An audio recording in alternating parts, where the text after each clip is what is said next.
ॐ योगेन चित्तस्य पदेन वाचां मलं शरीरस्य च वैद्यकेन योपाकरोत्तं प्रवरं मुनीनां पतञ्जलिं प्राञ्जलिरानतोऽस्मि अज्ञानतिमिरान्धस्य ज्ञानाञ्जनशलाकया चक्षुरुन्मीलितं येन तस्मै श्रीगुरवे नमः।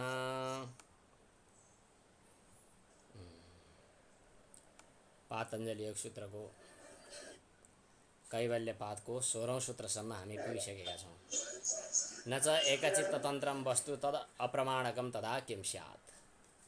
विभिन्न दार्शनिक विषयहरूको विवाद संवाद भइरहन्छ अरू दर्शनसँग पनि। यो सम्पूर्ण सृष्टि अनि विषयहरू आत्मा अनि चित्त यिनीहरूका सम्बन्धमा अलग अलग दार्शनिकका अलग अलग मत छन्।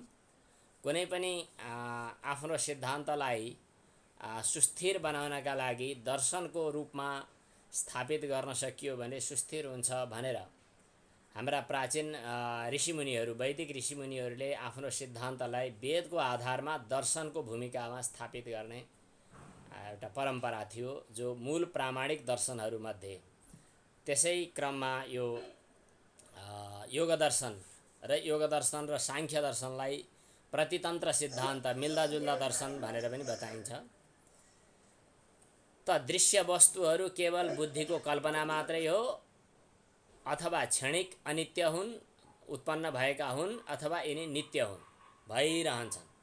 यस सम्बन्धमा योग दर्शनको र सांख्य दर्शनको सिद्धान्त के छ भने यी वस्तुहरू सृष्टिमा अनादिकालदेखि चलिरहेका छन्, चलिरहन्छन्। दृश्य पदार्थहरू, द्रष्टा आत्मा छुट्टै छ, दृश्य पदार्थ छुट्टै छ। द्रष्टा र दृश्यको बीचमा चित्त, जसले द्रष्टा र दृश्यलाई आफूमा जोडेर द्रष्टालाई पनि दृश्यको रूपमा अनि दृश्यलाई पनि कतै चेतनको रूपमा अल्मल्याइरहेको छ। जब पुरुषले यो आत्मा पुरुषले यो दृश्यलाई चिन्छ अनि दृश्यको यो प्रपञ्च खडा गर्ने चित्तवृत्तिलाई छुट्टै भनेर चिन्छ, त्यसपछि चित्तलाई चिन्छ अनि त्यसपछि ऊ आफू केवल एक रहन्छ। प्रसङ्ग यही नै हो। यसमा चाहिँ अरू कतिपय क्षणिक विज्ञानात्मवादीहरू अथवा विज्ञानात्मवादीहरूले पदार्थहरू केवल कल्पना मात्रै हुन् भन्छन्, वस्तुहरू कल्पना मात्रै हुन् भन्छन्। यदि कल्पना मात्रै भए उनीहरूको उत्पत्ति छैन भने उनीहरूले अल्मल्याए कसरी? यदि वासना अनादि हुन् भने तिनीहरूको समाप्ति हुन्छ कसरी भनेर भन्दाखेरि यसै प्रसङ्गमा यी छलफल चलिरहेको छ अनि विभिन्न किसिमका विचार विमर्शहरू आइरहेका छन्। यसै क्रममा न च एकचित्ततन्त्रं वस्तु तदा तद अप्रमाणकम तदा किम स्यात्। कुनै वस्तुलाई एउटा चित्तले आफ्नो विषय गरायो भनेर भन्न पनि सकिँदैन। त्यसो भन्ने हो भने त्यो चित्तको विषय नै नरहने अवस्थामा त्यो अप्रामाणिक हुन सक्छ। जतिखेर ऊ मूर्छामा हुन्छ, जतिखेर कसैको चित्तवृत्ति चाहिँ विचलित अवस्थामा हुन्छ, त्यतिखेर वस्तुलाई विषयलाई चित्तले त स्वीकार गरेको छैन, चित्तले त आफूमा आरूढ गरेको छैन, आफूमा चढाएको छैन, चित्तले क्याप्चर गरेको छैन। त्यतिखेर त्यो वस्तु अप्रामाणिक हुने त भन्ने प्रश्न हिजो आएको थियो। न च एकचित्ततन्त्रं वस्तु तद अप्रमाणकम तदा किम स्यात् भनेर प्रश्न गरिएको थियो।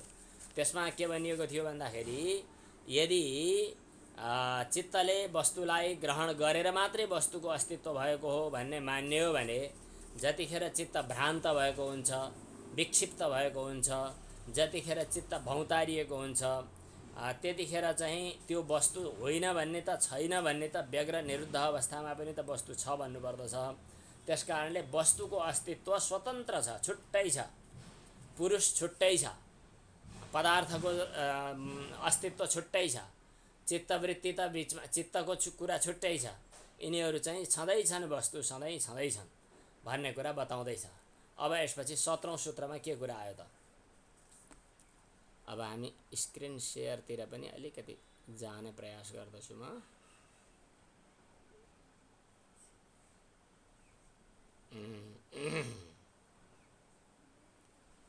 तद उपरागापेक्षितत्वात् चित्तस्य वस्तु ज्ञाता ज्ञातम, यो सूत्र आयो। अब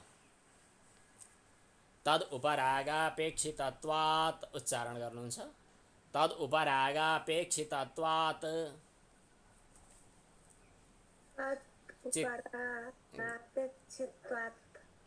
तद उपरागापेक्षित्वात् ए ल ठिक छ, पेक्षितत्वात् भन्ने तयार रहेछ, मलाई कण्ठ रहेछ, ठिक छ। तद उपरागापेक्षित्वात् यो पनि मिल्छ। चित्तस्य वस्तु ज्ञाता ज्ञातम्,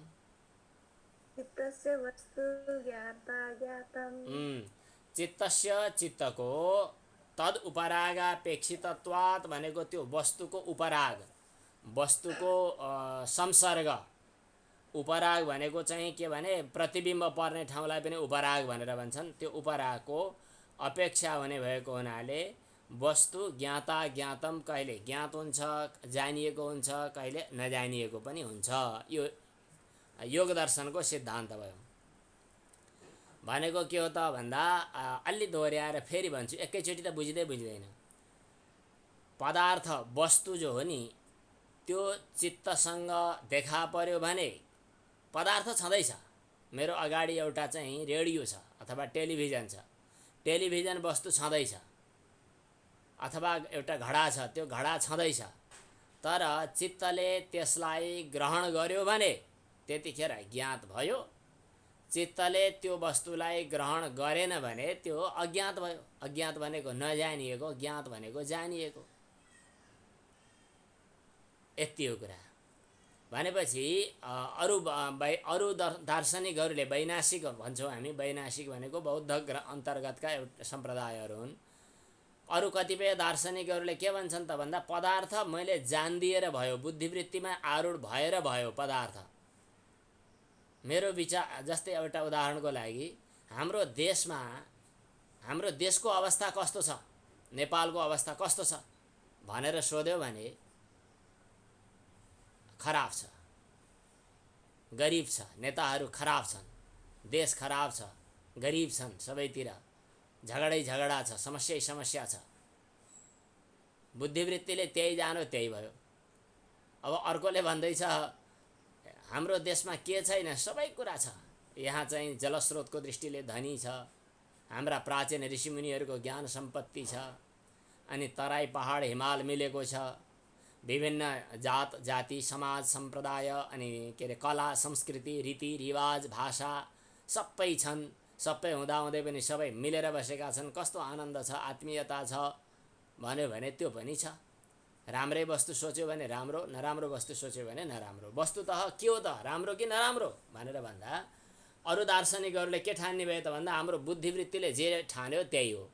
राम्रो ठाने यो राम्रो, नराम्रो ठाने नराम्रो भनेपछि वस्तुको आफ्नो अस्तित्व छैन। हाम्रो सोचाइमा वस्तु प्रतिबिम्बित छ भन्ने अरूको भनाइ। तर यो योग दर्शनको भनाइ के हो भने वस्तुको आफ्नै अस्तित्व छ, तर त्यसलाई हाम्रो बुद्धिवृत्तिले ग्रहण गर्दा ज्ञात भइदिन्छ, बुद्धिवृत्तिले ग्रहण नगर्दा अज्ञात भइदिन्छ। तर पदार्थको अस्तित्व छँदैछ, आत्माको छुट्टै अस्तित्व छँदैछ। अनि यसलाई ग्रहण गर्ने नगर्ने, यसलाई प्रकाशित हुने नहुने यो कुरा चाहिँ चित्तसँग यसको सम्बन्ध छ कि छैन यसबाट मात्रै क्लियर हुन्छ भन्न खोजेको। अब अर्थ गरेपछि बल्ल बुझिन्छ। तत् उपरागापेक्षितत्वात्, वस्तुको उपराग। मैले अपेक्षितत्वात् यो घोक्याएर छु पहिले, सानैदेखि आउने मन्त्र श्लोक सूत्र त्यही त आइरहन्छ। अर्थ चाहिँ बिग्रिँदैन त्यसो गर्दा पनि, तर मूल सूत्र चाहिँ अपेक्षितवात् भन्दो रहेछ। अपेक्षा गरिएको हुनाले भनेको अपेक्षितत्वात् भन्दा पनि अपेक्षा गरिएको भन्ने अर्थ त लाग्छ। कुनै पुरानो पाठ थियो कि मलाई त्यो कण्ठ भइराखेको छ। तद उपरागापेक्षितवात् भनेको विषयको उपराग, विषयको प्रतिबिम्ब पर्नुको अपेक्षा। प्रतिबिम्ब पर्यो भने त्यसका कारणले वस्तु ज्ञाता ज्ञातम भनेको कहिले ज्ञात हुन्छ कहिले अज्ञात पनि हुन्छ। दुवै अवस्था उपराग पर्दाखेरि ज्ञात हुन्छ, नपर्दा अज्ञात हुन्छ। अब यो अझै बुझिएन भने अब भाष्य सुनौँ अनि मूल बुझिन्छ। अयस्कान्त भन्ने एउटा मणि हुन्छ अरे। अयस्कान्त भनेको चाहिँ त्यसलाई पारसमणि भन्छन्। अयस्कान्त भनेको अयः कल्पे लग्नम सपदि लभते हेम पदवीम भन्ने चलन छ हो कि होइन मलाई थाहा छैन। भगवान् पशुपतिनाथको मन्दिरभित्रको मूर्ति मुख्य, अहिले देखिने मूर्ति होइन, त्यसभन्दा धेरै भित्र पारसमणिको चाहिँ मूर्ति थियो अरे, छ अरे अहिले पनि। त्यसको विशेषता के हुन्छ अरे भन्दा फलाममा छोइदियो भने फलामलाई पनि सुन बनाइदिन्छ पारसमणिले। यस्तो प्रसिद्धि छ। अब हो कि होइन त्यो आधुनिक अध्ययनशीलहरूले जान्लान्। हाम्रो प्राचीन ग्रन्थ परम्परामा यो भन्ने चलन छ, पारसमणिमा फलाम छोइदियो भने पनि त्यो के हुन्छ त भन्दा सुवर्ण बन्छ। मान्यौ यो बन्छ भन्ठानेर यसको अर्थ गर्नुहोस् एकछिनका लागि। अयस्कान्त मणिकल्पाः विषयाः, हाम्रा विषयहरू जति छन् नि, शब्द स्पर्श रूप रस गन्ध, यिनीहरू के हुन् त भन्दाखेरि मणि जस्ता छन्। सबै विषयहरू अयस्कान्त मणि जस्ता छन्। अनि अथवा अयस्कान्त मणिलाई अयस्पर्शे लग्न सपदि लभते हेम पदवीम, यस भनाइअनुसार चाहिँ अयस्कान्त भनेको चाहिँ पारसमणि हो। यहाँ कुनै टीकामा पारसमणि शब्द उल्लेख छ कि छैन मैले टीका हेरेको छैन। तर एउटा अर्को मणिलाई पनि, अर्को चाहिँ त्यो चुम्बकलाई पनि अयस्कान्त भनेर भन्छन्। अयह भनेको फलामलाई टक्क तान्ने भएको हुनाले अयस्कान्त भनेर चुम्बकलाई पनि भन्छन्। अनि सम्पूर्ण विषयहरू अयस्कान्त बराबर छन् भन्नाले पारसमणि बराबर छन् भन्ने हो भने उसँग सम्बन्ध हुँदाखेरि रूपान्तरित बनाइदिन्छन् भन्ने अर्थ पनि गर्न मिल्छ। अथवा चुम्बक बराबर हुन् विषयहरू भन्ने हो भनेदेखि चित्त चाहिँ फलाम जस्तो छ अरे। अयह सधर्मकम चित्तम, अयह भनेको फलाम हो। अयस शब्दको रूप चल्छ, फलाम जस्तै चित्त छ। यसलाई अभिसम्बद्ध भनेको चाहिँ आकृष्ट गरेर, उपरञ्जयन्ती भनेको अभिरञ्जित गर्दछन्, अर्थात् चेन्ज गरिदिन्छन् भने पनि ठिकै छ। पारसमणिले फलामलाई चाहिँ परिवर्तन गरेर सुन बनाइदिन्छ भन्न पनि मिल्यो। त्यो चुम्बकले फलामलाई तानेर घुमाइदिन्छ भन्न पनि मिल्यो। विषयहरू अयस्कान्त मणि बराबर छन्, लोहा जस्तो फलाम जस्तो चित्तलाई आकृष्ट गर्छन् र घुमाइदिन्छन्, उपरञ्जयन्ती। अनि चित्त जुन विषयद्वारा तानिएर रक्त अभिरञ्जित भएको छ, ती विषयहरूलाई ज्ञात भए भनेर भन्न मिल्छ। जुन विषयलाई चित्तले खिचेको छैन अथवा चित्तमा उनीहरू टाँसिएका छैनन्, चित्तसँग उसको संसर्गले गर्दा परिवर्तन आएको छैन, ती विषयहरू अज्ञात भए भनेर मिल्छन्। यसको तात्पर्य के हो त भन्दा वस्तुको, पदार्थको ज्ञात हुनु अथवा अज्ञात हुनुको कारणले चित्तलाई परिणामी भएको भनेर बुझ्न सकिन्छ। वस्तु ज्ञात भयो चित्तको परिणाम, वस्तु अज्ञात भयो त्यो पनि चित्तको परिणाम। अब मूल सूत्रको अर्थ बुझिन्छ। तत् उपरागापेक्षितत्वात्, तत् भनेको चाहिँ वस्तुको, विषयको उपराको अपेक्षा गर्ने भएको हुनाले चित्त के हो त भन्दाखेरि ज्ञाता, चित्त त्यस्तो हुने भएको हुनाले त्यसका कारणले गर्दा वस्तु चाहिँ कहिले ज्ञात हुन्छ, कहिले अज्ञात हुन्छ। कहिले वस्तु प्रकाशित हुन्छ, जानिएको अवस्थामा प्रकाशित हुन्छ, कहिले अज्ञात अर्थात् नजानिएको अवस्थामा ऊ छुपेर बस्छ। तद् उपरागापेक्षितत्वात् चित्तस्य वस्तु ज्ञाता ज्ञातम्। अब अर्को सूत्र आयो, तद् उपरागापेक्षितत्वात् यस्य तु तदेव चित्तम विषयः तस्य। अब अहिलेसम्म के कुरा हामीले गर्दै रहेछौँ त भन्दा विषयलाई, पदार्थलाई, वस्तुलाई चित्तले प्रकाशित गर्छ। यहाँ चित्त के जस्तो रहेछ त भन्दाखेरि चित्त चाहिँ फलाम जस्तो रहेछ। अनि विषयहरू के जस्ता रहेछन् भन्दा चुम्बक जस्ता अथवा भनौँ अयस्कान्त मणि जस्ता रहेछन्। अनि अयस्कान्त मणिले चित्तलाई खिचेर, चित्तसँग सम्बद्ध बनेर उनीहरू उपरक्त हुन्छन्, त्यहाँ घुमिरहन्छन्। त्यस्तो अवस्थामा ती वस्तुहरू ज्ञात हुन्छन्, नभएको अवस्थामा अज्ञात हुन्छन्। अथवा यसरी पनि कुरा बुझौँ, इन्द्रियको नजिकमा पदार्थहरू पर्न गए अथवा पदार्थको छाया पर्यो, अथवा यसो भने पनि भयो, यहाँ बुझ्न सजिलो हुन्छ। जाईको फुल र पारस के अरे स्फटिकमणि, स्फटिकमणि र जाईको फुल, जाईको फुलको छाया स्फटिकमणिमा पर्यो भने अनि स्फटिक मणिमा चाहिँ जाई फुलको रङ चाहिँ देखा पर्दछ। त्यसै गरी चित्तमा विषयहरूको छाया परेपछि अथवा विषयको प्रतिबिम्ब परेपछि चित्तमा विषयहरूको प्रकाश देखा पर्न थाल्यो। यसरी बुझे पनि केही फरक परेन। अनि त्यो वस्तु प्रकाशित भयो। जुन समयमा चित्तमा ती वस्तुहरूको संसर्ग परेन त्यतिखेर ती वस्तुहरू प्रकाशित भएनन्। यो कुरा, यो सूत्रको अर्थ भयो। यो सूत्रको अर्थ बुझिसकेपछि अब समस्या कहाँनिर आयो त भन्दाखेरि जतिखेर अहिले त घैँटोलाई अथवा मोबाइललाई अथवा वस्तुलाई, फललाई मैले जान्दैछु, चित्तमा त्यो फलको वस्तुको प्रतिबिम्ब पर्यो भनेर हामी कुराकानी गर्दैछौँ। अहिले के यति कुरा गर्दा के थाहा हुँदैछ भन्दा वस्तु थाहा हुँदैछ। अब वस्तु थाहा हुने कुरा छोडेर चित्त थाहा हुने कुरामा आउनु पऱ्यो। अब चित्त ज्ञेय हुनु पऱ्यो। चित्त ज्ञात हुने कि नहुने भन्ने स्थिति आयो। अब चित्त नै ज्ञात भइरहेको अवस्थामा के हुन्छ नि, वस्तु ज्ञात हुनका लागि त चित्तसँग सम्बन्ध हुनु पर्यो। अब चित्त ज्ञात हुनका लागि के गर्नुपर्छ, कतिखेर के समस्या अथवा के हुन्छ, के घटना घट्छ? चित्त नै ज्ञात भयो। अघि वस्तु ज्ञात भएको घटना हामी बोल्यौँ। अब अहिले चित्त नै ज्ञात भएको, चित्त ज्ञात भएको कुरा त हजुरहरूलाई थाहा छँदैछ।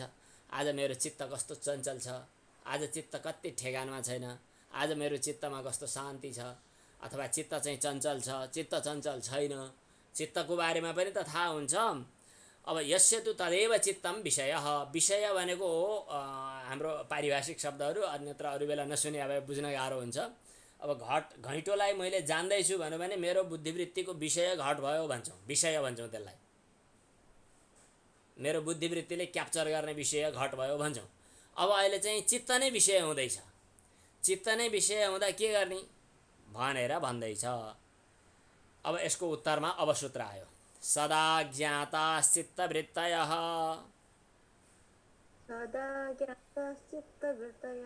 तत्प्रभोः पुरुषस्य अपरिणामित्वात् सदा ज्ञाताश्चित्तवृत्तयः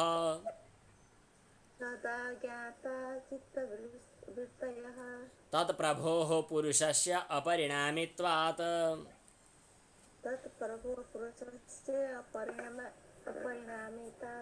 अहिलेसम्म हामीले के गर्यौँ त भन्दा दृश्य पदार्थहरू र चित्त भिन्न भिन्नै हुन् भनेर बुझ्यौँ है।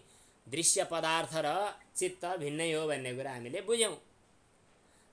कुनै एउटा फुल अगाडि छ, त्यो फुल र फुललाई यो फुल हो भनेर थाहा पाउनेवाला चित्त, यी दुईवटा फरक फरक हुन् भन्ने कुरा बुझ्यौँ। अब चित्त नै कसले थाहा पाउने त भन्ने कुरा चल्दै थियो। अब यो सूत्रले के कुरा लिएर आउँछ त भन्दा चित्तलाई थाहा पाउनेवाला द्रष्टा पुरुष छ। फेरि अर्को हो, त्यो चित्तभन्दा द्रष्टा पुरुषको चाहिँ पुरुष भन्नाले स्त्री पुरुष भन्ने होइन भन्ने कुरा त बुझिसक्नु भएको छ। पुरुष भने आत्मा, द्रष्टा पुरुषद्वारा त्यो चित्त प्रकाशित छ भन्ने कुरा चाहिँ अब बुझ्ने हो। तत्प्रभोः भनेको त्यो चित्तको मालिकको, तत्प्रभोः भनेको छ। तत्प्रभोः भनेको चित्तको प्रभु, प्रभु भनेको मालिक, चित्तको स्वामी को, पुरुषस्य पुरुषको अपरिणामित्वात् भनेको परिणामी नहुने भएको हुनाले, परिणमन चेन्ज नहुने भएको हुनाले चित्तवृत्तयः चित्तका वृत्तिहरू पुरुषद्वारा सदा ज्ञाताः सधैँ ज्ञात हुन्छन्। कुरो बुझियो त। अगाडि एउटा फुल छ भने यो फुललाई मैले जाने, अर्थात् मेरो चित्तले प्रकट गर्यो, ग्रहण गर्यो, अनि गरेन। नगर्दाखेरि चित्तकोसँग त्यसको सम्बन्ध भएन।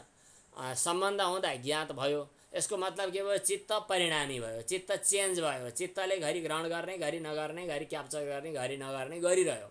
त्यस कारणले पदार्थहरू, वस्तुहरू चाहिँ कहिले ज्ञात हुन्छन्, कहिले अज्ञात हुन्छन्। तर चाहिँ चित्तवृत्ति चाहिँ सधैँ ज्ञात हुन्छ। किन? पुरुष चाहिँ परिणामी होइन। पुरुष सधैँ द्रष्टा साक्षीको रूपमा निरन्तर बसिरहेको छ। द्रष्टा साक्षी आत्मा पुरुषले त्यो चित्तलाई प्रकाशित गरिरहने भएको हुनाले अरू पदार्थहरू कहिले ज्ञात, कहिले अज्ञात, कहिले प्रकाशित, कहिले अप्रकाशित भइरहन्छन्। तर चित्तका वृत्तिहरू चाहिँ सधैँ प्रकाशित हुन्छन्। चित्तका वृत्तिहरू प्रकाशित भइरहने कारणले गर्दा आत्मा चाहिँ, पुरुष चाहिँ अपरिणामी हो भन्ने कुरा सिद्ध हुन्छ। फेरि अर्थ गरौँ। तत्प्रभो पहिला भन्नुहोस्। तत्प्रभु भनेको चित्तको मालिक प्रभु को पुरुषस्य पुरुष आत्माको अपरिणामित्वाद परिणामी नहुने भएको हुनाले चित्तवृत्तय चित्तका वृत्तिहरू सदा ज्ञाताः सधैँ ज्ञात भइरहन्छन्। चित्त परिणामी छ। चित्तले बाहिर वस्तु बाहिरी पदार्थलाई सधैँ देख्छ भन्ने छैन। कहिले सम्बन्ध हुन्छ देख्छ, कहिले सम्बन्ध हुँदैन देख्दैन। तर त्यो चित्तको पनि स्वामी जो पुरुष हो त्यो चाहिँ अपरिणामी छ।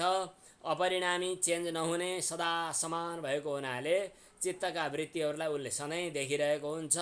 जतिखेर जो चित्तमा वृत्ति उत्पन्न हुन्छ, जो चित्तवृत्ति शान्त हुन्छ, जो चित्तवृत्ति छटपटाएको हुन्छ, त्यो सबै कुरालाई आत्माले पुरुषले थाहा पाइरहेको हुन्छ। यसको अर्थ यो। अब केही न केही अर्थ पक्कै पनि प्रकाशित भयो होला। अब भाष्यतिर जाउँ। यदि चित्तवत् प्रभुरपि पुरुषः परिणमेत ततस्तद्विषयाः चित्तवृत्तयः शब्दादि विषयवत् ज्ञाताः स्युः सदा अज्ञातत्वं तु मनसः तत्प्रभो पुरुषस्य अपरिणामित्वम् अनुमापयति।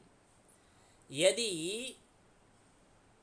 चित्त परिणत भइरहे झैँ, चित्तको परिणाम चित्तको चेन्ज भइरहे जस्तै चित्त परिणत भए झैँ पुरुष पनि परिणत भइरहने भएदेखि त्यो पुरुषद्वारा प्रकाशित हुने चित्तका वृत्तिहरू अथवा शब्दादि चित्तका वृत्तिहरू शब्दादि विषयहरू जसरी कहिले प्रकाशित कहिले अप्रकाशित हुन्छन् त्यस्तै चित्तका वृत्ति पनि कहिले प्रकाशित कहिले अप्रकाशित हुन्थ्यो होलान्। चूँकि भन्छन् हिन्दीमा है, जहाँ कि चित्तका वृत्ति सधैँ प्रकाशित हुन्छन्। शान्त भए पनि, क्षुब्ध भए पनि, छटपट भए पनि, शान्त भए पनि चित्तका वृत्ति सधैँ प्रकाशित भइरहने घटनाक्रमले हामीलाई के कुरा सिकाउँछ, के कुरा जनाउँछ त भन्दा पुरुष चाहिँ परिणामी छैन, पुरुष नित्य एक स्वरूप छ भन्ने कुरा निश्चित गराउँछन्, अनुमित गराउँछन्। अनुमापयति भनेको अनुमान गराउँछन्। यसको व्यास भाष्य हो। यदि चित्तवत् प्रभुरपि, प्रभु भनेको आत्मा, पुरुषः परिणमेत चेन्ज हुन्थ्यो होला, ततः त्यसो भए तद्विषयः त्यो पुरुषको विषय भएका चित्तका वृत्तिहरू शब्दादि विषयहरू झैँ ज्ञात अज्ञात भइरहन्थे होलान्। चित्तका वृत्तिहरू सधैँ ज्ञातै हुन्छन्, अज्ञात हुँदैनन्। सदा ज्ञातत्वं तु मनसः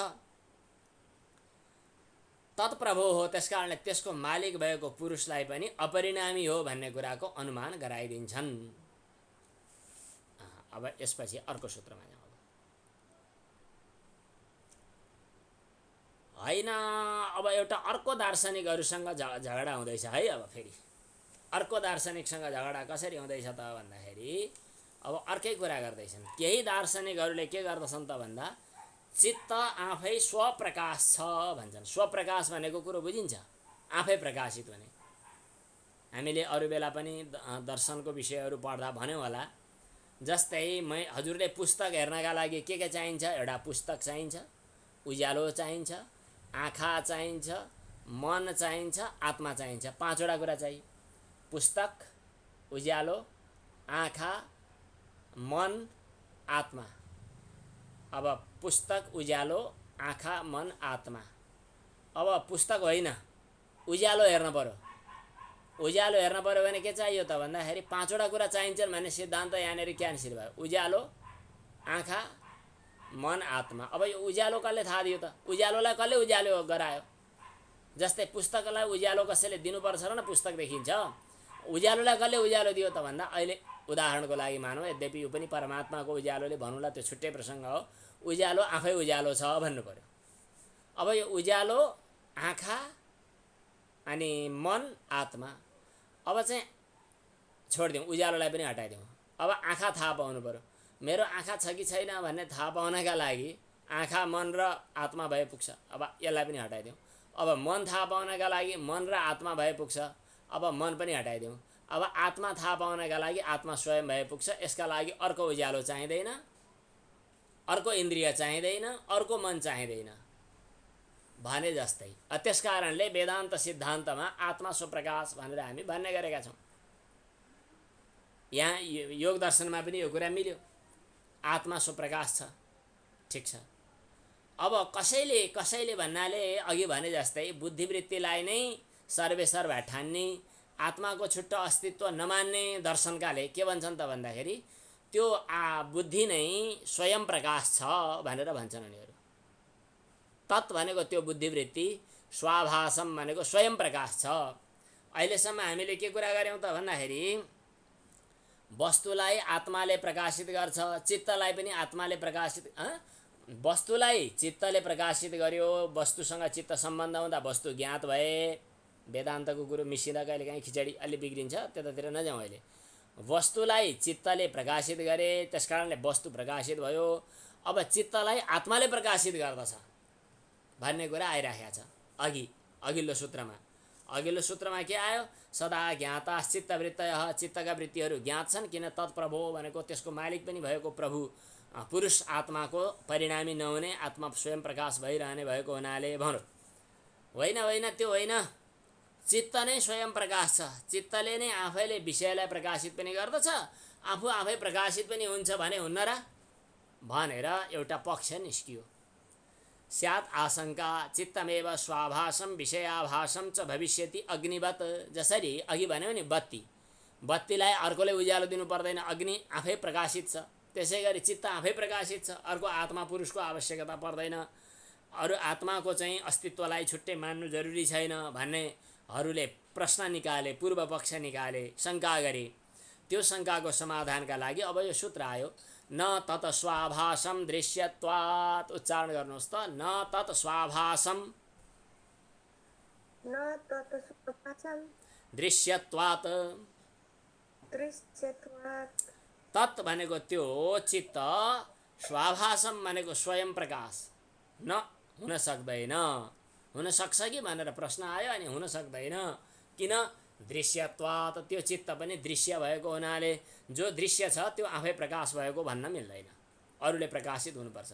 जो द्रष्टा हो त्यो चाहिँ स्वयं प्रकाश हुन्छ, जो दृश्य हो त्यो चाहिँ अरूद्वारा प्रकाशित हुनुपर्दछ। चित्त पनि दृश्य हो, त्यस कारणले स्वयं प्रकाश छैन। यसको सामान्य अर्थ त मिलिहाल्यो। चित्त दृश्य छ, त्यस कारणले त्यो जड छ। त्यो स्वयं प्रकाश अर्थात् आफूले आफैलाई प्रकाशित गर्नेवाला छैन। त्यसमा जो चेतना देखिएको छ त्यो त आत्माको कारणले देखिएको हो। आत्माको साथमा सान्निध्य पर्दाखेरि पुरुषको प्रतिबिम्ब परेर चित्तमा पनि चेतना अथवा चैतन्य अंश देखिएको हो। चित्तमा जति पनि बाह्य वस्तुहरू देखिएका छन् तिनीहरू चेतन पुरुष र चित्तको प्रतिबिम्ब पर्नाले ती वस्तुहरू प्रकाशित भएका हुन्। अनि चित्त चेतन जस्तै प्रतीत हुनका लागि पनि आत्माको सान्निध्य साथ चाहियो। जसरी बाहिरी इन्द्रियहरू र शब्दादि विषयहरू दृश्य भएको हुनाले आफै प्रकाशित छैनन्, त्यसै गरी त्यो चित्त पनि दृश्य भएको हुनाले आफै प्रकाशित हुँदैन। सूत्रको अर्थ। अब यसपछि यसको अर्थ गरौँ। यथा इतराणि इन्द्रियाणि शब्दादयश्च दृश्यत्वात् न स्वाभासानि तथा मनोपि प्रत्येतव्यम्। यसले के भन्छ? जसरी बाहिरी इन्द्रियहरू र शब्द स्पर्श रूप रसगन्ध आदि विषयहरू पनि दृश्य भएको हुनाले स्वयं प्रकाश छन्, दृश्य भएको हुनाले स्वयं प्रकाश छैनन्। न स्वाभासानि, स्वयं प्रकाश होइनन्, अर्काले प्रकाशित गर्नुपर्दछ, अर्काले फोकस मारिदिनु पर्दछ, अर्काले उज्यालो दिनुपर्दछ। त्यसै गरी मन पनि दृश्य भएको हुनाले अर्काले प्रकाशित गरिदिनुपर्छ, आफै प्रकाशित हुन्छ भन्न मिल्दैन। होइन अग्नि त आफै प्रकाशित छ नि भन्छौ भने त्यो दृष्टान्त यहाँ मिल्दैन। नै अग्नि अत्र दृष्टान्तः। किन? अग्निले आफ्नो स्वरूपलाई, अप्रकाशित भएको आफ्नो स्वरूपलाई आफैले प्रकाशित गरेको होइन। त्यो अग्निको प्रकाश जस्तो के हो त भन्दा प्रकाश्य र प्रकाशकको संयोगमा देखिएको हो। आत्माको संयोगमा मात्रै वस्तु प्रकाशित भएको हो। आफैमा आफ्नै संयोग हुन्छ भन्न त मिल्दैन।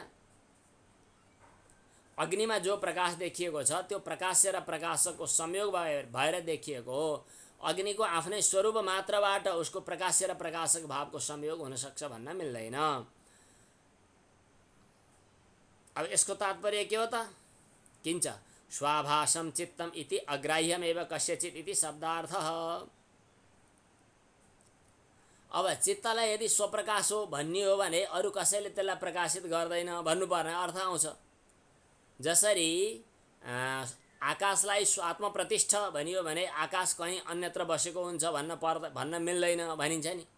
आकाश स्वप्रतिष्ठ छ, आफैमा प्रतिष्ठित छ भन्दा त्यो आकाश अरू कसैको अवकाश खोज्दैन, आफै अवकाशशील वस्तु हो भनेर भने जस्तै चित्त पनि के अरे स्वप्रकाश स्वाभास भन्ने हो भने त्यसलाई अरू कसैले प्रकाशित गर्दैन भन्नुपर्ने स्थिति आउला। तर त्यस्तो हुँदैन, चित्त चाहिँ ग्राह्य स्वरूप नै हो।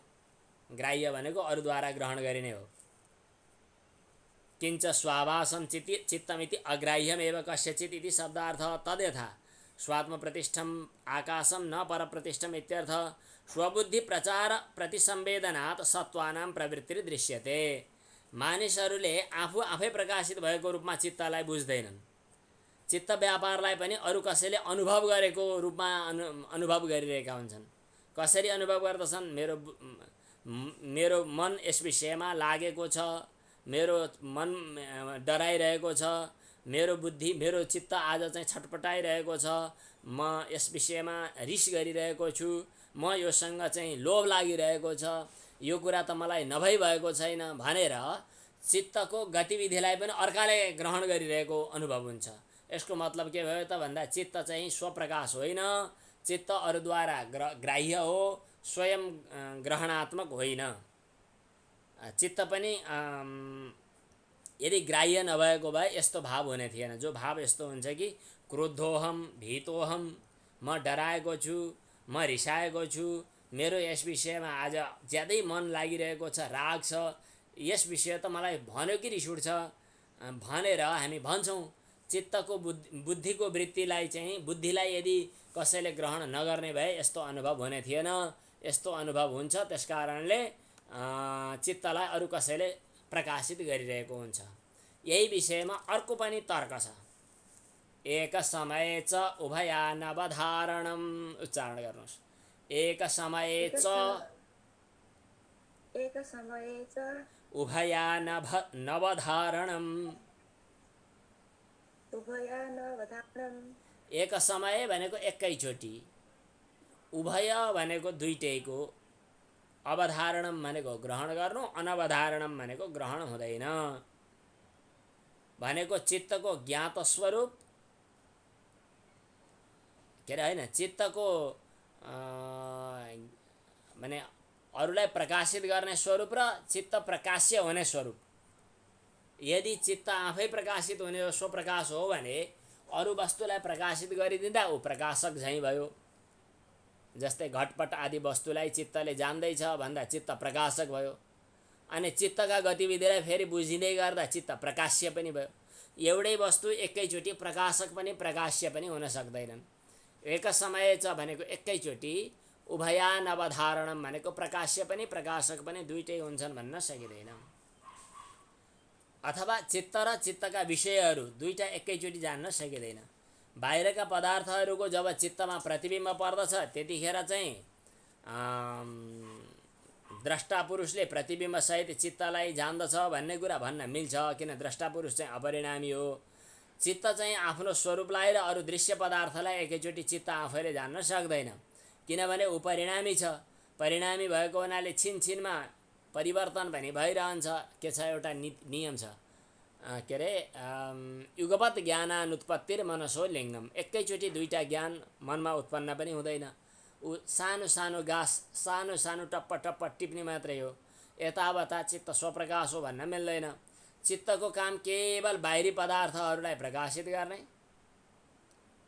अनि त्यो पनि प्रकाशित गर्ने भनेको पनि द्रष्टा आत्माको नजिकमा लगेर राखिदिने, अनि त्यसलाई खास जान्ने काम त आत्माको हो। चित्तले के गर्छ, त्यसको प्रतिबिम्ब आत्माको नजिकमा टल्काइदिन्छ, बस त्यति हो। बिचमा चाहिँ त्यही मणिले वस्तु टल्काइदिए जस्तो विषय वस्तुहरूको उपराग चाहिँ आत्मातिर देखाइदिन्छ। देख्ने जान्ने त आत्माले नै हो, तर चित्तले त्यो काम गरिदिन्छ, बस यति नै हो। एक समय च उभयानवधारणम, एकस्मिन क्षणै भनेको एउटै समयमा। स्वपर रूपावधारणम भनेको चाहिँ आफ्नो स्वरूप पनि पररूप पनि भनेको विषयको रूप पनि, यी दुईटैलाई अवधारण गर्न निर्धारण गर्न सम्भव छैन। क्षणिकवादीहरूले के भन्छन्? क्षणिकवादी नो यद्भवनम सायव क्रिया तदेव कारकम इति अभ्युपगमः। क्षणिकवादीहरूको मतमा जो उत्पत्ति हो त्यही क्रिया हो र त्यही कारक पनि हो। त्यसकारणले उनीहरूको मतमा कारक रूप ज्ञाता र ज्ञेय अथवा उत्पन्न भाव यी दुईटैको ज्ञान क्रिया एउटै कालमा हुन्छ भन्छन्, तर त्यस्तो उचित छैन। चित्त स्वप्रकाश होइन, त्यसकारणले एक समय च उभयानवधारणम, एउटै समयमा चित्त र चित्तका विषय दुईटै स्वरूपलाई जान्न सम्भव छैन। त्यसकारणले ज्ञाता पुरुषको छुट्टै अस्तित्व मान्नुपर्दछ। चित्तले विषयहरूलाई आत्माको नजिकमा प्रकाशित गरिदिन्छ। बस ज्ञाता त पुरुष नै हो। अब यसपछि अर्को सूत्रमा जाउँ। अब यहाँ अहिले के आयो त भन्दा चित्तले चाहिँ विषयलाई प्रकाशित गर्दछ। अब चित्तलाई चाहिँ अर्को चित्त समेत चाहिँ आत्माले प्रकाशित गर्दछ। माने द्रष्टा आत्मा हो, अपरिणामी द्रष्टा आत्मा भएको हुनाले चित्तका वृत्तिहरू हर क्षण प्रकाशित भइरहन्छन् भन्ने योग दर्शनको सिद्धान्त हामीले बतायौँ। तर यहाँ कसैले फेरि प्रश्न गरे, के गरे त भन्दा चित्तले विषयलाई ग्रहण गर्दछ, एकैचोटि एउटैले आफूलाई पनि विषयलाई पनि ग्रहण गर्ने त होइन, तर त्यो चित्तलाई अर्को चित्तले ग्रहण गर्दछ। यसो गरिसकेपछि यो चित्तलाई उसले ग्रहण गर्यो अनि त्यो विषयलाई यो चित्तले ग्रहण गर्यो। यसो गरे दुवैतिर काम चल्छ, आत्माको अस्तित्व मान्नु पर्दैन भन्ने पक्ष छ। पहिला चित्तले विषयलाई साक्षात्कार गर्दछ, ठिक छ। अनि त्यो विषयलाई साक्षात्कार गर्नेवाला जो चित्त हो त्यो चित्तलाई अर्को चित्तले ग्रहण गर्दछ। यसरी विषयलाई ग्रहण गरिरहेको चित्तलाई अर्को चित्तले ग्रहण गर्ने भनेपछि त विषयको पनि चित्तको पनि सँगै ग्रहण भयो नि त। यस्तो माने के फरक पर्छ र भनेर पूर्व पक्षीले यहाँ कुरा उठाइरहेका छन्। भाष्यम अथ स्यान्मतिः, यस्तो पनि भन्न सकिन्छ, भन्न सक्छौ तिमीले कि स्वरस निरुद्धम चित्तम भनेको विषयलाई ग्रहण गर्दै गरेको चित्त, चित्त स्वप्रकाश नभए पनि विषयलाई ग्रहण गर्दै गरेको चित्तलाई चित्तान्तरेण समनन्तरेण गृह्यते, उस्तै अर्को चित्तले, विनाश स्वभाववाला अर्को चित्तले चाहिँ त्यो चित्तलाई ग्रहण गर्दछ भने के हुन्छ इति। यसो भन्छौ भने त्यो पनि ठिक छैन भनेर अब सिद्धान्त बताउनु छ। यसको सूत्रको अर्थ गरौँ। चित्तान्तर दृश्य, एउटा चित्तलाई अर्को चित्तले ग्रहण गर्दछ, एउटा चित्तलाई अर्को चित्तले दृश्य बनाउँछ भन्ने मान्ने हो भने बुद्धि बुद्धे अति प्रसङ्ग भनेको त्यो चित्तलाई फेरि अर्को चित्तले ग्रहण गर्ने भयो, अर्को चित्तलाई फेरि अर्को चित्तले ग्रहण गर्नुपर्ने भयो, त्यसलाई अर्को चित्तले ग्रहण गर्नुपर्ने भयो। यस्तालाई चाहिँ अनवस्था दोष भन्छन्, अति प्रसङ्ग हुन्छ भनेको त्यसको टुङ्गो कहीँ पनि नलाग्ने भयो। र स्मृति र चित्तान्तर दृश्य बुद्धि बुद्धे अति प्रसङ्ग स्मृति शङ्करश्च, स्मृतिका साथ साङ्कर्य दोष पनि आउँछ। एउटा चित्तलाई अर्को चित्तले दृश्य बनाउँछ ग्रहण गर्दछ भन्दै जाने हो भने अनवस्था दोष आउँछ। अनि स्मृतिका साथ साङ्कर्य भनेको खिचमिची हुने स्थिति पनि आउँछ। स्मृति पनि चित्त पनि दुईटा घरिके घरिके, एउटै चित्तले एउटा विषयलाई ग्रहण गर्यो, कुनै एउटा विषयलाई ग्रहण गर्यो, अर्को चित्तले त्यो विषयसहित त्यो चित्तलाई थाहा पायो, अर्को चित्तले फेरि त्यो विषयसहित त्यो विषयसहित त्यो चित्तलाई जान्यो, अर्कोले अर्कोलाई अर्कोले अर्कोलाई गर्दै गर्दा वस्तुको ज्ञानको टुङ्गो कहीँ पनि नलाग्ने भएको हुनाले यसलाई अनवस्था दोष भन्छन्। अनेक ज्ञान एकैचोटि स्मृतिमा आरूढ भयो भने कुन ज्ञान हो कुन स्मृति हो, कुन फर्स्ट पहिलो ज्ञान हो कुन चाहिँ पुरानो ज्ञानको यो स्मृति हो भन्ने कुराको निर्णय हुन पनि सक्दैन। त्यसकारणले चित्तभन्दा भिन्नै द्रष्टाको अस्तित्वलाई मान्नै पर्दछ, नत्र कुरो मिल्दैन भनेर यो 21औं सूत्रले बतायो। चित्तान्तर दृश्य, एउटा चित्तको वृत्तिलाई अर्को चित्तले देख्छ भन्दै गर्छु भन्ने हो भने बुद्धि बुद्धे अति प्रसङ्ग, त्यो बुद्धिलाई अर्को बुद्धिले ग्रहण गर्दै गर्यो भन्दा अति व्याप्त अनवस्था दोष हुन्छ। र स्मृतिका साथ चित्तको साङ्कर्य भनेको खिचडी हुने स्थिति पनि आउँछ। अब भाष्यले के भन्छ अलिकति कुरा त हाम्रो तात्पर्य आइसकेको छ। अथ चित्तम चेत चित्तान्तरेण गृह्येत, एउटा चित्तलाई अर्को चित्तले ग्रहण गर्यो भन्दै हिँड्ने हो भने चित्तको प्रकाशक चित्त फेरि कसले ग्रहण गर्यो भन्नुपर्छ, बुद्धि बुद्धि के न गृह्येत, त्यसलाई पनि अर्काले भन्नु पर्यो। अनि सापी अन्य त्यसलाई पनि अर्काले भन्नु पर्यो। यसो गर्दा अति प्रसङ्ग हुन्छ। अनि स्मृति शङ्करश्च भनेको स्मृति र अनुभूति दुईटाको खिचडी पनि पर्न जान्छ। यावन्तः बुद्धि बुद्धि नाम अनुभवाः, जति बुद्धिका बुद्धिहरूको अनुभव छ त्यति नै स्मृतिहरू भन्दै जानुपर्ने हुन्छ। तिनीहरूको साङ्कर्य भएको हुनाले कुन स्मृति हो भन्ने कुराको निर्धारणै नहुने स्थिति आउँछ। अब यसपछि यो सूत्रको अर्थ सकियो। स्यात् इति सम्म चाहिँ इति अनवधारणम च स्यात् इति यहाँसम्म यसको सूत्रको अर्थ सकियो। अब यसपछि चाहिँ एवं बुद्धि प्रतिसंवेदिनम यहाँबाट वैनाशिकहरूको मतलाई नै फेरि जो क्षणिक विज्ञानात्मवादीहरूको मतलाई नै उठाएर त्यसको खण्डनका लागि कुरो भनिँदैछ। इति एवं बुद्धि प्रतिसंवेदिनम पुरुषम अपलपद्भिर वैनाशिकैः। हामी चाहिँ के भन्यौँ त भन्दा बुद्धिलाई थाहा पाउने अर्को आत्मा छ भनेर भन्यौँ हामीले। बुद्धिलाई थाहा पाउने अर्को आत्मा छैन भन्ने वैनाशिकहरू, आत्माको अस्तित्व नमान्ने यिनीहरूको मत चाहिँ ठिक छैन। सर्वमेव आकुलीकृतम, यिनीहरूले सब उल्टो पाल्टो पार्दे। तेतु उनीहरूको भनाइमा त के छ त कुरो भन्दा सत्वम तेतु भोक्तृस्वरूपम यत्र क्वचन कल्पयन्तः न न्यायेन सङ्गच्छन्ते। तिनीहरूले कुनै पनि वस्तुको कल्पना गर्दा भोक्ताको रूपमा गरिदिन्छन् भनेपछि आत्मा, हरेक वस्तु चाहिँ आत्मा हुने भयो। यो भनाइ त कुनै तर्कसङ्गत भएन। न्यायेन सङ्गच्छन्ते, न्याय मार्गमा उनीहरू हिँडेको जस्तो देखिँदैन। केचित सत्वमात्रम अपि परिकल्प्य, कसैले अस्तित्वलाई स्वीकार गर्दछन् तर अस्तित्व त छ तर 5 स्कन्धको भन्छन्। अब अहिलेको प्रचलित बौद्ध दर्शनमा के कसरी चाहिँ मानिन्छ थाहा छैन। हामीले प्राचीन ग्रन्थहरूमा बौद्ध सिद्धान्त अनुसार 5वटा स्कन्धहरू नै आत्मा हुन् भनेर भन्ने चलन छ। त्यसबाहेक छुट्टा आत्माको अस्तित्व छैन भन्छन्। यी 5वटा स्कन्ध भनेका के भन्दा रूप स्कन्ध, विज्ञान स्कन्ध, संज्ञा स्कन्ध, वेदना स्कन्ध, संस्कार स्कन्ध भनेर 5वटाको समूहलाई आत्माको त्यत्तिकै नाम दिएको, अर्को आत्मा छैन भन्ने भनाइ छ। रूप भन्नाले इन्द्रियहरू, विज्ञान भन्नाले चाहिँ विषयहरू, वेदना भन्नाले सुख दुःख आदिको अनुभवहरू, संज्ञा भन्नाले घटपट इत्यादि नामहरू, अनि संस्कार भन्नाले चाहिँ सुख दुःख अथवा हाम्रो चाहिँ राग द्वेष आदि संस्कारहरू। यति 5वटाको खिचडी पर्दाखेरि यहाँ अहिले तम आत्मा भन्ने कुराको नाम दिइएको छ। त्यसबाहेक अर्को आत्माको पृथक अस्तित्व चाहिँ आत्मा नाम गरेको कुनै वस्तुको अस्तित्व चाहिँ मान्नु जरुरी छैन भन्ने पञ्चस्कन्धवादीहरूको हो। तिनीहरूले अस्तित्व त भन्ने तर कस्ता त भन्दा 5 स्कन्ध मात्रै हुन् भन्ने। अन्यांश प्रतिसन्धधाति, यिनीहरूले के गर्छन् त भन्दा सत्व मात्रको कल्पना गर्दै भन्छन् कि एउटा सत्व जो सांसारिक 5 स्कन्धलाई छोडेर मुक्तावस्थामा एउटा अर्को स्कन्ध समूहको अनुभव गर्दछ। यसो भन्न पनि उनीहरू फेरि त्यसबाट पनि उनीहरू डराउँछन् र उनीहरूले शून्यवादीहरूले स्कन्ध समूहको स्कन्धाना महानिर्वेदाय, महानिर्वेद भनेको वैराग्य है, विराग, अनुत्पत्ति र प्रशान्तिका लागि गुरुका नजिकमा जाने, अनि हामी ब्रह्मचर्य पालन गर्दछौँ भन्ने प्रतिज्ञा गर्ने, अनि फेरि सत्वको आत्माको सत्तालाई पनि नमान्ने। यस्तो गर्नु भनेको चाहिँ बेकारको कुरा हो। तर हामी चाहिँ सांख्य दर्शन र योग दर्शनहरूले चाहिँ यस्तो फाल्तु कुरामा अल्मलिँदैनौँ।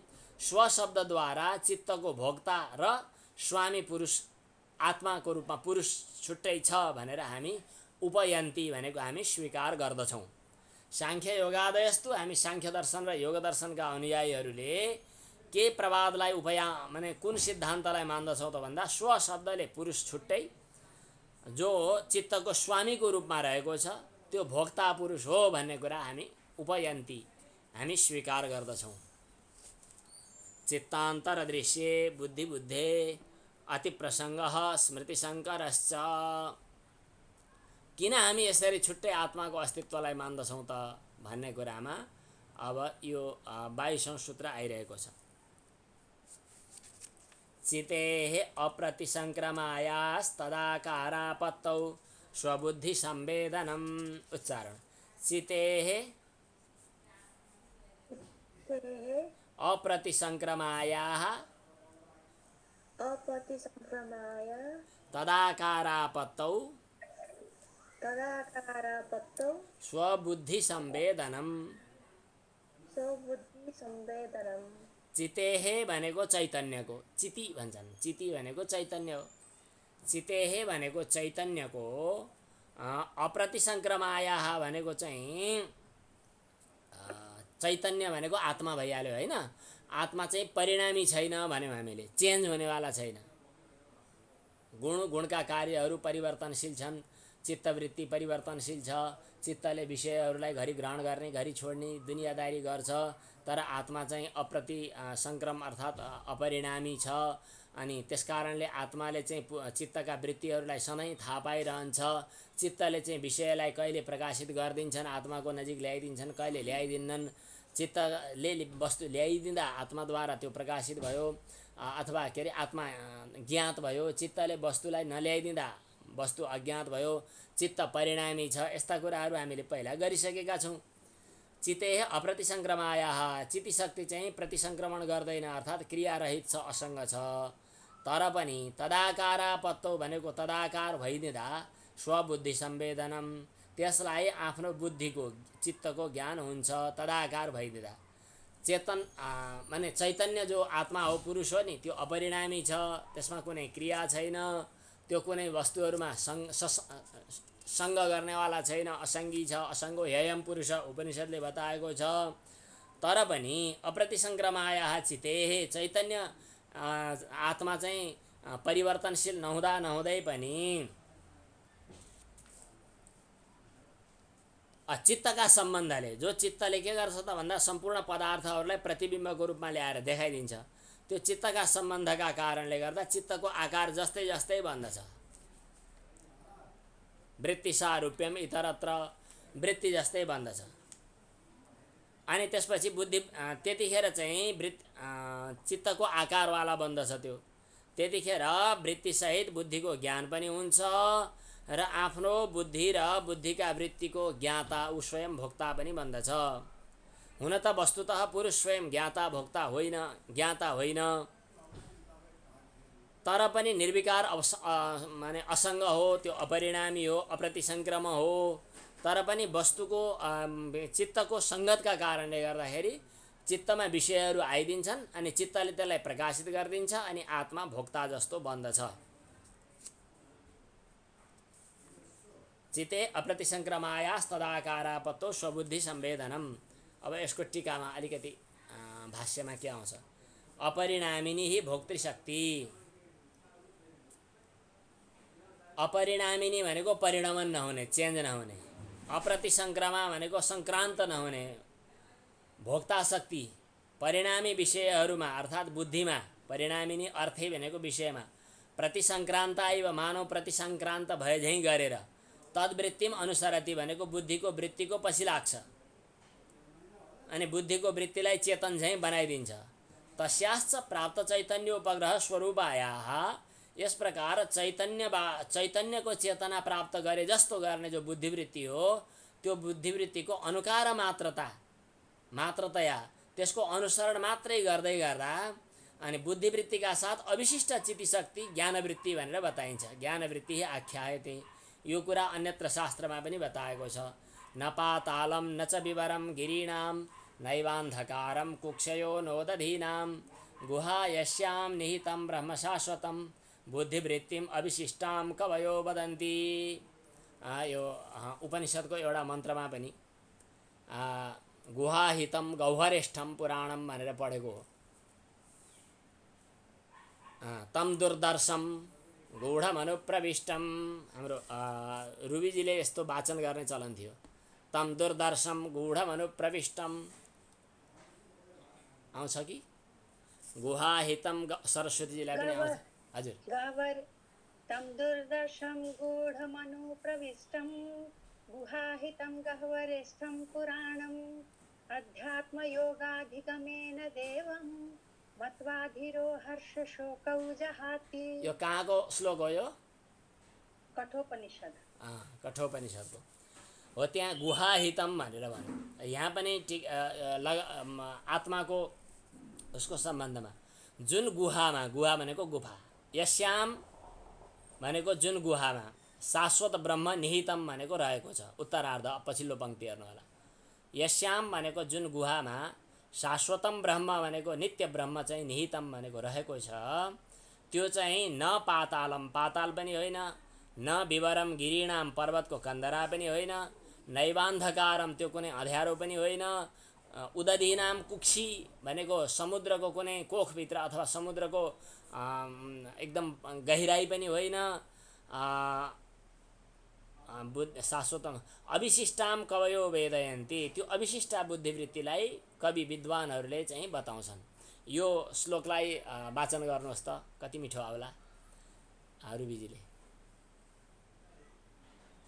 न पातालं न च विवरं गिरीणां, न पातालं न च विवरं गिरीणां, नैवान्धकारं कुक्षयो नोदधीनां, नैवान्धकारं कुक्षयो नोदधीनां, गुहायस्यां निहितं ब्रह्म शाश्वतं, गुहायस्यां निहितं ब्रह्म शाश्वतं, बुद्धिवृत्तिम् अविशिष्टां कवयो वेदयन्ते, बुद्धिवृत्तिम् अविशिष्टां कवयो वेदयन्ते।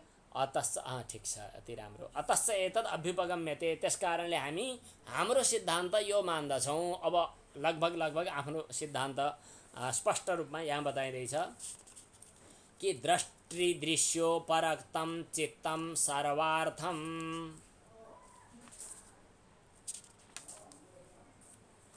दृष्टिदृश्योपरक्तं चित्तं सर्वार्थं। उच्चारण दृष्टि उपरक्तं चित्तं सर्वार्थं।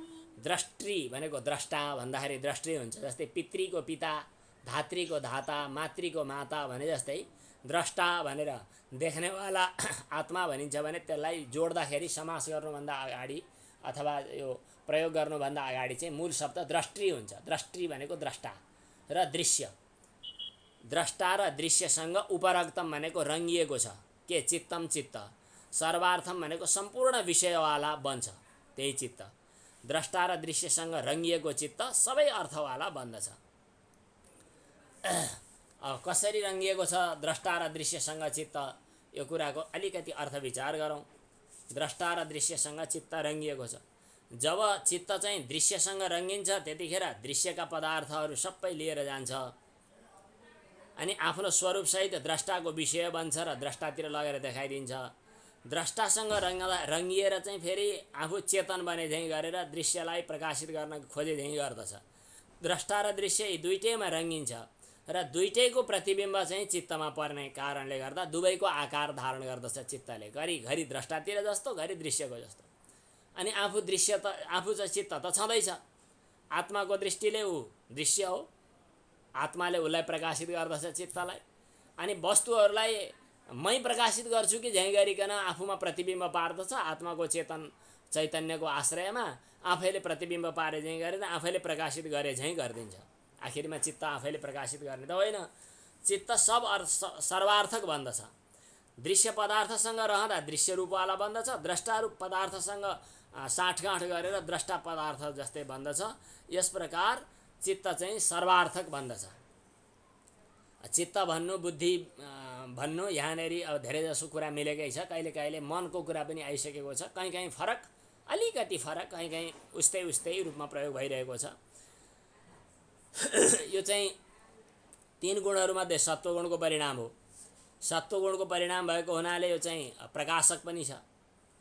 अनि जड हुँदा तमोगुणको परिणाम भएको हुनाले यो चाहिँ जड पनि छ। अनि रजोगुणको परिणाम भएको हुँदाखेरि त्यो चाहिँ अलिकति क्रियाशील पनि छ। आफू चाहिँ स्वतः अलि सत्वगुण बढी भएको हुनाले यो प्रकाशक पनि छ, आफू प्रकाशक छ। त्यस कारणले जस्तो पदार्थ नजिकमा आइपुग्छ त्यही पदार्थसँग त्यही किसिमले यो रङ्गिँदै गर्दछ। पुरुषका साथ सम्बन्ध हुँदाखेरि ऊ द्रष्टा चेतन पुरुषको रङ्गमा रङ्गगिएको कारणले गर्दा तदाकार चेतन झैँ पनि बन्दछ। तर वस्तुतः चित्त चाहिँ दुवैभन्दा भिन्न छ, तर सर्वार्थक भने उभयरूप छ। दृष्टिदृश्योपरक्तं चित्तं सर्वार्थं, द्रष्टा र दृश्यको रूपमा उपरक्त भएको छ यो चित्त। मनो हि मन्तव्येन अर्थेन उपरक्तं, मन मन्तव्य विषयसँग उपरक्त भएपछि तत्स्वयं विषयत्वाद उपरक्त छ, स्वयं पनि विषय बन्छ र विषयी पुरुषका साथ आत्मीय वृत्तिद्वारा सम्बद्ध हुन जान्छ। तदेतत् चित्तमेव, त्यही चित्त नै द्रष्टा र दृश्यसँग उपरक्त भएर विषय र विषयीसँग भाषित हुने, घरि चेतन घरि अचेतन स्वरूप आपन्न भएको, विषयात्मक पनि अविषयात्मक पनि अचेतन पनि चेतन पनि स्फटिकमणि झैँ सर्वार्थक बन्दछ। यस्तो चित्तको सारूप्यले भ्रान्त भएका कसैले चित्तलाई नै चेतन हो पनि भनेर भनिदिन्छन्। जस्तो अघि हामीले चर्चा गरिसक्यौँ। अपरे अरू कतिपयहरूले के भन्छन् त भन्दा यो सम्पूर्ण वस्तुहरू चित्त मात्रै हो भनिदिन्छन्। यो जस्तै गाई भन्नु, घैँटो भन्नु, यी कुनै कारणद्वारा उत्पन्न भएका वस्तु नै होइनन् भन्छन्। गवादिर घटादिश्च सकारणो लोक इति नास्ति खलु अयम, यो छैन भन्छन्। यसो भन्नेवाला ती केवल चित्तको स्फुरण मात्रै पदार्थ हो भन्ने मान्छेहरू पनि साह्रै माया दया लाग्दछन्। तिनीहरूलाई दयै गर्नुपर्दछ, बिचरा केही बुझ्दैनन् तिनीहरू। अनुकम्पनी यास्ते भन्यो। किन भन्दाखेरि अस्ति तेषां भ्रान्ति बीजम, उनीहरूको मनमा एउटा भ्रान्तिको बिउ पलाइरहेको छ। त्यही भ्रान्तिको बिउका कारणले गर्दा उनीहरूले यो कुरा नबुझेका हुन्। अस्ति तेषां भ्रान्ति बीजम, उनीहरूको मनमा भ्रान्तिको बीज छ। सर्वरूपाकार निर्भासम चित्तम, हरेक पदार्थहरूको रूपमा प्रकाशित गर्नेवाला चित्तै मात्रै हो, चित्त नै वस्तु हो, पदार्थ हो भनेर भन्छन्। उनीहरूको मतमा सबै पदार्थहरूको आकारको ग्राहक चाहिँ चित्त नै हो भनेर भन्छन्। यही भ्रान्तिको बीज छ त्यहाँ।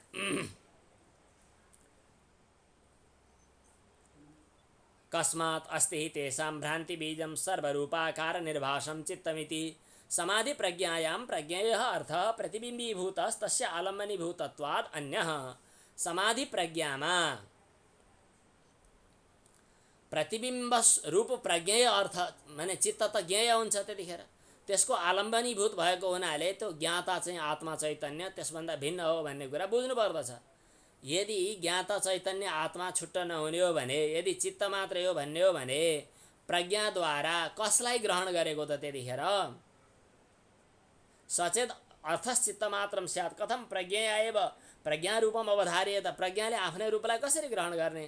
त्यसकारणले प्रतिबिम्बीभूत अर्थ जसले निर्धारण गर्दछ त्यो चाहिँ पुरुष आत्मा बुद्धि वृत्तिभन्दा फरक छ। यस प्रकार ग्रहिता, ग्रहण र ग्राह्य तीनटा कुरा छन्। ग्राह्य चाहिँ विषय भयो, ग्रहिता आत्मा भयो, बीचमा ग्रहणको रूपमा दुवैतिर चाहिँ कनेक्सन मिलाउनेवाला चाहिँ यो दोहोरो भूमिका निर्वाह गर्नेवाला चित्त छ। यो कुरा सम्यकदर्शी योगी ज्ञानीहरूले बुझ्दछन्। जसले बुझ्दछन् तिनीहरू सम्यकदर्शी हुन्। सम्यकदर्शिनः तै अधिगतः पुरुषः इति, उनीहरूले पुरुषलाई बुझे।